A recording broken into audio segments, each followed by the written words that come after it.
Assalamualaikum warahmatullahi wabarakatuh. Kali ini kita akan mengisahkan ustadz yang dikubur di dalam liang lahat penuh dengan jutaan cacing tanah. Ustadz ini terkenal sebagai pendakwah di desanya. Tapi apa yang dilakukan sehingga mendapat azab mengerikan? Namun sebelum itu, sempatkan tulis sholawat di kolom komentar supaya komentar itu menjadi saksi kita mendapatkan syafaat dari Rasulullah nanti di akhirat. Amin. Langit kelabu menggantung rendah di atas desa Pagerjati pagi itu. Suara azan subuh yang biasanya mengalun merdu dari Masjid Al-Hidayah kini tergantikan oleh lantunan ayat-ayat suci Al-Quran yang membawa duka. Prosesi pemakaman Ustadz Salim, tokoh agama yang selama ini menjadi panutan warga, akan segera dimulai. Innalillahi wa inna ilaihi roji'un, bisik-bisik terdengar dari kerumunan warga yang memenuhi area pemakaman. Ratusan orang berkumpul, berpakaian serba putih dan hitam, membentuk barisan rapi mengiringi keranda yang dibawa menuju liang lahat yang telah disiapkan. Pak Haji Rahman, ketua RT yang telah mengenal Ustadz Salim selama puluhan tahun, memimpin prosesi pemakaman. Suaranya yang biasanya lantang, kini terdengar bergetar saat membacakan talqin. Di sampingnya, istri Ustadz Salim duduk terpekur, wajahnya tertutup kerudung hitam, tak terlihat ekspresinya. Mari kita turunkan jenazah dengan perlahan, ucap Pak Haji Rahman kepada 4 orang yang bertugas menurunkan jenazah.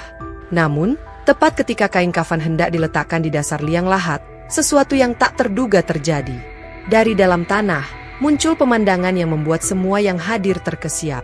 Jutaan cacing tanah, berukuran lebih besar dari biasanya, bergerak-gerak memenuhi seluruh permukaan tanah liang lahat. Astagfirullah, seru beberapa warga spontan. Ya Allah, apa ini? Bisik yang lain. Pak Haji Rahman berusaha menenangkan situasi. Tenang, saudara-saudara. Mari kita selesaikan prosesi ini dengan hikmat. Namun, bisik-bisik tak dapat dibendung. Beberapa warga yang berdiri di dekat keluarga almarhum saling melempar pandang penuh arti. Haji Umar, sahabat karib Ustadz Salim, terlihat menunduk dalam, seolah menghindari tatapan orang-orang. Cepat timbun, perintah salah seorang penggali kubur dengan suara gemetar. Dengan tergesa-gesa, tanah ditimbunkan ke dalam liang lahat. Namun, pemandangan tadi telah meninggalkan kesan mendalam di benak setiap yang hadir. Tak ada yang pernah melihat fenomena seperti ini sebelumnya. Di sudut pemakaman, sekelompok ibu-ibu mulai berbisik lebih keras. Kok bisa ya? Padahal Ustadz tapi kuburannya penuh cacing seperti itu. Apa dosa Ustadz Salim? Ucap Bu Siti, namun segera dipotong oleh tatapan tajam suaminya.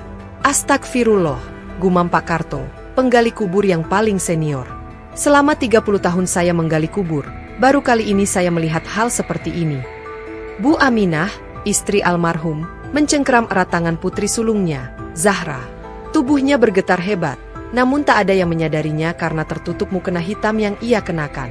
Zahra bisa merasakan dinginnya tangan sang ibu, sedingin rahasia yang selama ini mereka simpan rapat-rapat. Ibu, bisik Zahra lirih. Nanti, nak, nanti di rumah, jawab Bu Aminah dengan suara bergetar. Di sisi lain pemakaman, Ustaz Ridwan, yang selama ini dikenal dekat dengan almarhum, tampak gelisah. Berkali-kali ia mengusap wajahnya dengan tangan yang berkeringat, padahal udara pagi itu cukup dingin. Matanya sesekali melirik ke arah keluarga almarhum, seolah ada beban berat yang ingin ia sampaikan. Ya Allah, ampunilah dosa-dosa saudaraku Salim, doanya lirih.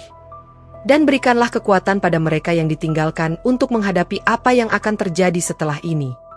Saat prosesi penimbunan selesai, langit semakin gelap. Rintik hujan mulai turun, seolah alam ikut berduka. Atau mungkin, seperti bisikan sebagian warga, seperti air mata yang turun menyaksikan sebuah kebenaran yang akan terungkap. Anak-anakku, suara lirih terdengar dari Bu Aminah. Mari kita pulang.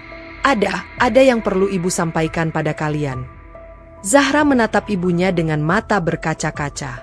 Selama ini ia menyimpan begitu banyak pertanyaan, begitu banyak keresahan yang tak bisa ia ungkapkan. Mungkinkah hari ini semua akan terjawab? Pak Haji, Bu Aminah tiba-tiba memanggil Pak Haji Rahman yang hendak beranjak. Nanti sore, setelah asyar bisakah Bapak dan beberapa tetua desa berkunjung ke rumah? Ada sesuatu yang harus saya sampaikan.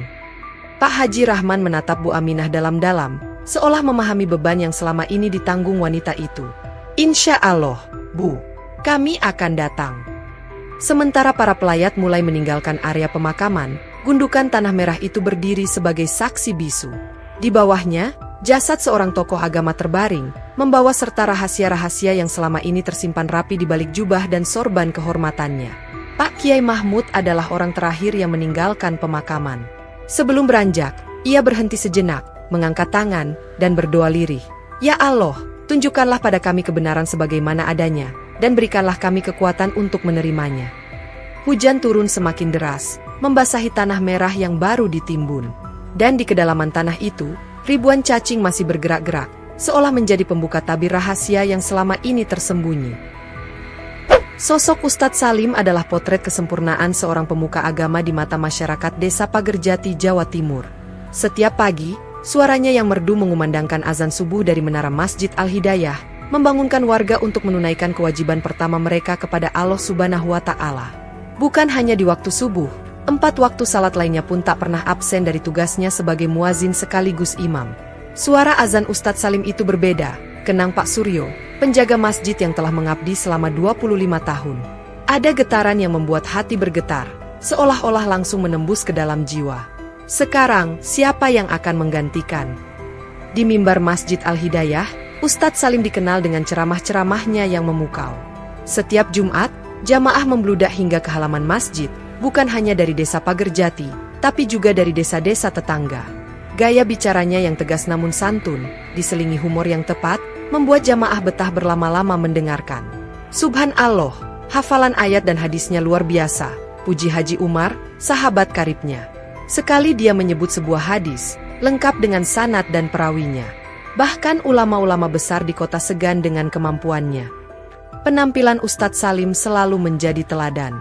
Jubah putihnya selalu bersih dan rapi, serban hijaunya terlilit sempurna, dan janggutnya terawat dengan baik. Setiap langkahnya mencerminkan wibawa seorang ulama, membuat siapapun yang berpapasan dengannya spontan menundukkan kepala dengan hormat. Beliau itu seperti perpustakaan berjalan, kata Bu Rohayah, ketua pengajian ibu-ibu. Setiap ada masalah rumah tangga, masalah anak, bahkan masalah warisan, semua konsultasi ke beliau. Jawabannya selalu bijak, selalu ada dasarnya dari Al-Quran dan hadis. Selain mengisi ceramah di beberapa tempat, Ustadz Salim juga selalu diminta memimpin tahlilan. Di siang hari, ceramah di berbagai acara, pernikahan, hitanan, atau syukuran. Honor yang didapat dari kegiatan dakwah mengalir deras, meski tak pernah sekalipun beliau menyebut tarif.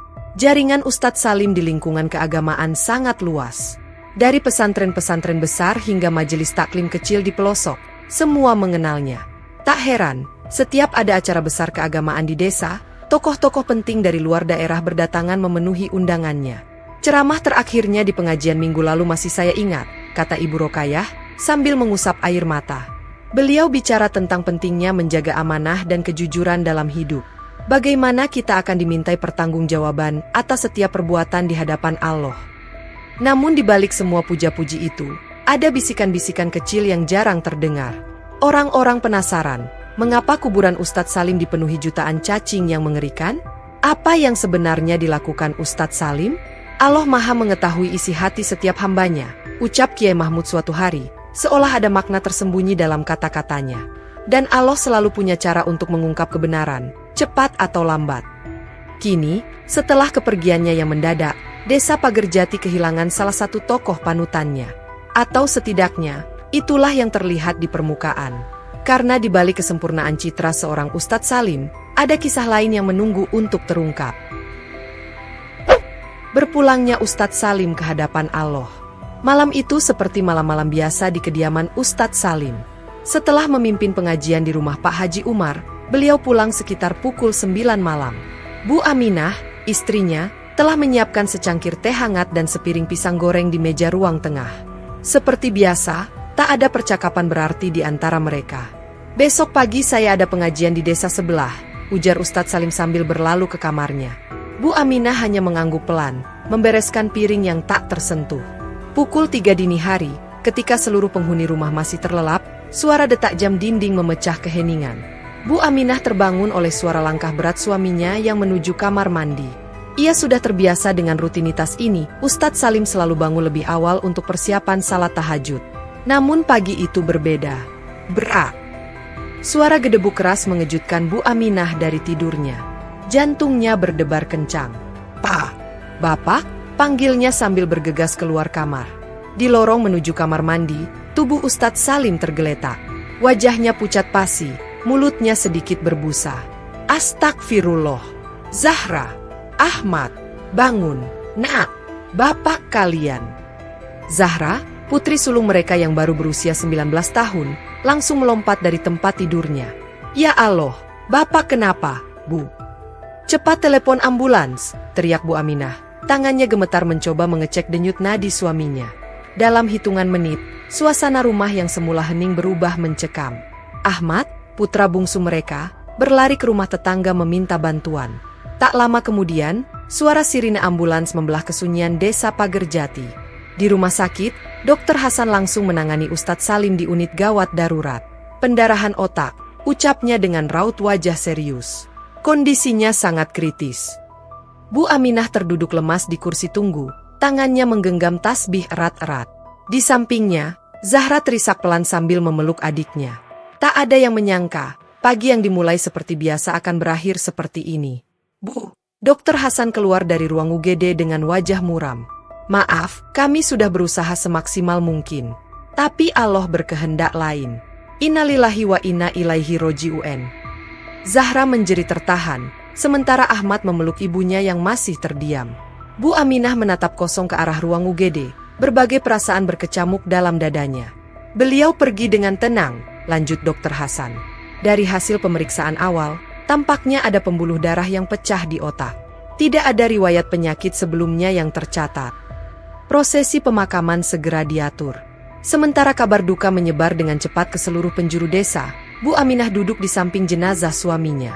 Ada sesuatu yang mengganjal dalam hatinya, rahasia yang selama ini ia pendam, yang kini mungkin akan terkuak seiring kepergian sang suami. Senja mulai turun di desa Pagerjati.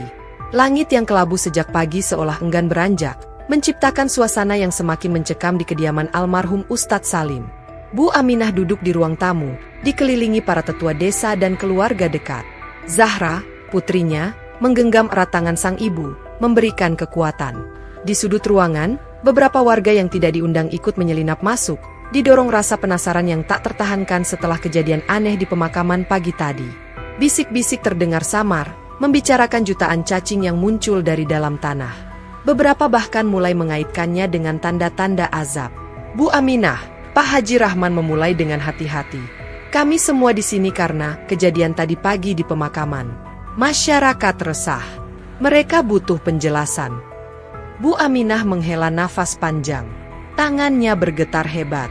20 tahun ia menyimpan rahasia ini, dan kini, setelah kepergian suaminya, beban itu terasa semakin berat. Di sampingnya, Zahra terisak pelan, sementara Ahmad, putra bungsunya, duduk dengan wajah tegang di sudut ruangan. Saya minta maaf kepada semua yang hadir, suaranya bergetar. Selama ini, saya telah membohongi seluruh warga desa. Membiarkan kalian mengagumi sosok yang sebenarnya tidak seperti yang kalian kenal. Ruangan itu hening. Semua mata tertuju pada Bu Aminah yang kini mulai terisak. Bahkan suara jangkrik di luar rumah seolah terhenti, memberikan ruang bagi kebenaran yang akan terungkap. Ustadz Salim yang kalian kenal yang ceramahnya memukau, yang suara azannya merdu, yang selalu tampil berwibawa, dia adalah sosok yang berbeda di balik pintu rumah ini. Bu Aminah berhenti sejenak, menarik nafas dalam-dalam. Selama 20 tahun pernikahan kami, tidak pernah sekalipun dia memberikan nafkah. Saya yang membiayai semua kebutuhan keluarga dari gaji saya sebagai PNS. Uang hasil ceramah, hasil pengajian, semua dia gunakan untuk kepentingan pribadinya. Dia beli makanan lezat untuk dirinya sendiri, jalan-jalan sendiri, beli iPhone sendiri, bahkan untuk membiayai perempuan lain. Bisik-bisik semakin keras. Pak Haji Rahman mengerutkan kening, sementara Ustazah Fatimah menutup mulutnya tak percaya. Di pojok ruangan, istri Pak RT yang terkenal suka bergosip sudah siap dengan ponselnya, sebelum disentuh pelan oleh suaminya untuk menghentikannya. Tapi bukan itu yang terburuk, lanjut Bu Aminah, suaranya semakin pelan. Di balik sosoknya yang berwibawa, air matanya mengalir deras. Dia sering memukul saya. Hampir setiap malam, setelah pulang pengajian. Kadang dengan tangan kosong, kadang dengan ikat pinggang. Anak-anak juga tidak luput dari kemarahannya. Zahra menunduk dalam, air matanya jatuh membasahi lantai. Dan tahun lalu Bapak mencekik Ibu hingga Ibu hampir tak tertolong. Hanya karena Ibu bertanya tentang slip pembayaran dari jamaah pengajian. Ya Allah! Desah beberapa warga bersamaan. Rumah kami yang jauh dari tetangga membuat tidak ada yang mendengar jeritan kami. Saya tidak berani melapor, takut mencoreng nama baik keluarga, takut merusak kepercayaan masyarakat. Hanya keluarga dekat yang tahu, tapi mereka juga tidak bisa berbuat apa-apa. Haji Umar, yang selama ini dikenal sebagai saudara karib Ustadz Salim, tertunduk dalam. Maafkan saya, Bu, ucapnya lirih. Saya tahu semua ini, tapi saya tidak berani bertindak. Setiap kali melihat lebam di wajah Bu Aminah, almarhum selalu bilang itu karena jatuh di kamar mandi. Kadang saya berpikir untuk kabur, Bu Aminah melanjutkan. Tapi dia mengancam akan anak-anak kalau saya pergi. Dia punya banyak koneksi, banyak yang percaya padanya. Siapa yang akan percaya pada saya? Setiap kali ceramah tentang akhlak, tentang menyayangi istri, tentang kasih sayang pada anak, hati saya menangis. Bu Aminah melanjutkan. Karena semua itu hanya sandiwara. Di rumah, dia bahkan tidak pernah mengajari anak-anak mengaji. Semua pendidikan agama mereka dapat dari sekolah dan pengajian di masjid. Pak Kiai Mahmud, yang sejak tadi diam, akhirnya angkat bicara. Mungkin inilah yang Allah maksudkan dengan tanda-tanda di pemakamannya tadi. Allah tidak membiarkan kebohongan tersembunyi selamanya. Dan yang paling menyakitkan, Bu Aminah menatap kosong ke depan. Setiap malam setelah memukul saya, dia pergi ke masjid untuk tahajud. Membaca Al-Quran dengan suaranya yang merdu, sementara saya tergeletak kesakitan di rumah. Saya minta maaf telah membongkar aib almarhum. Bu Aminah mengusap air matanya. Tapi saya tidak sanggup lagi menyimpan kepalsuan ini. Biarlah ini menjadi pelajaran bagi kita semua, bahwa kemuliaan seseorang bukan dilihat dari bagaimana dia di depan umum, tapi bagaimana dia memperlakukan keluarganya. Ruangan itu kembali hening. Hujan di luar mulai turun rintik-rintik, seolah langit ikut menangis mendengar pengakuan yang memilukan ini. Semoga Allah mengampuni almarhum. Pak Haji Rahman akhirnya bersuara dan memberi kekuatan pada keluarga yang ditinggalkan. Mari kita jadikan ini sebagai pengingat bahwa kita semua akan kembali kepadanya dan setiap perbuatan akan dipertanggungjawabkan. Bu Siti, yang duduk di pojok ruangan, teringat bagaimana ia selalu memaksa anaknya untuk mengaji pada Ustadz Salim. Ya Allah, maafkan kami yang terlalu mengagungkan sosoknya, bisiknya lirih. Satu persatu tamu mulai pamit pulang, meninggalkan Bu Aminah dan anak-anaknya dengan beban yang kini terasa lebih ringan. Di teras, Pak Lurah berbisik pada istrinya, besok kita rapatkan bantuan untuk keluarga Bu Aminah. Sudah cukup penderitaan mereka.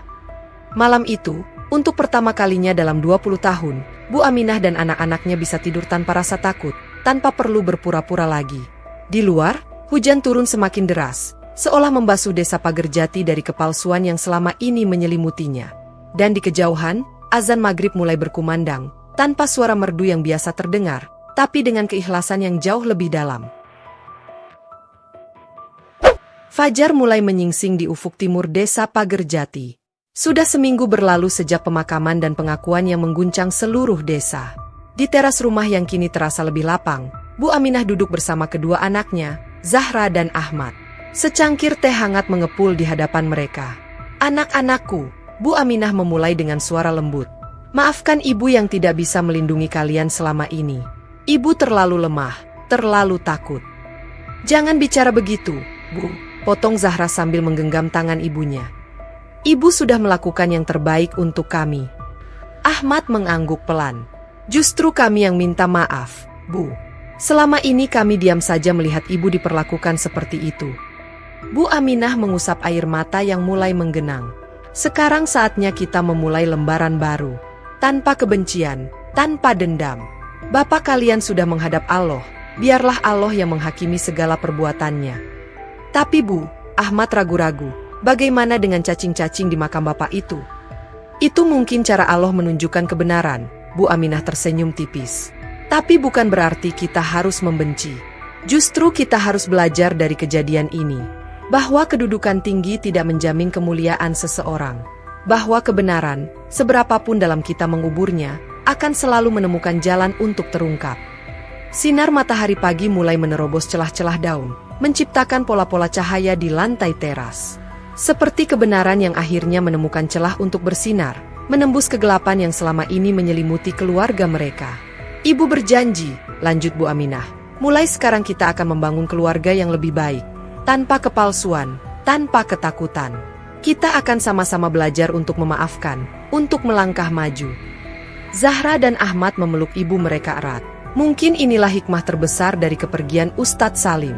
Bahwa di balik sosok yang diagungkan, yang terpenting adalah bagaimana seseorang memperlakukan keluarganya.